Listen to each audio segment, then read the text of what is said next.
मराठा आरक्षणाला सर्वाधिक विरोध शरद पवार यांचाच त्यांनी केलेला होता, अशी गंभीर टीका देवेंद्र फडणवीस यांनी केली।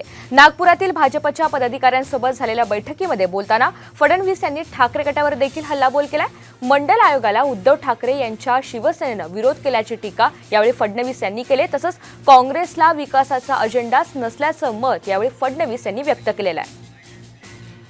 आपण जर मराठा आरक्षणाचा इतिहास काढून पाहिला तर मराठा आरक्षणाला सर्वाधिक विरोध कोणी केला असेल तर तो शरद पवारांनी केला। शरद पवारांनी केला। इतिहास बघा, आपण सुप्रियाताई सुळेंचं वक्तव्य ऐकलं असेल तर मराठा आरक्षणाशिवाय दुसरे प्रश्न नाही आहेत का, त्याच्यापेक्षा मोठे प्रश्न या महाराष्ट्रासमोर आहे असं म्हणून निघून जाणाऱ्या सुप्रियाताई त्यांच्या मनामध्ये असतं तर मंडल आयोग लागू झाला त्यावेळी देता आलं असतं, पण त्यांना कधी द्यायचंच नव्हतं।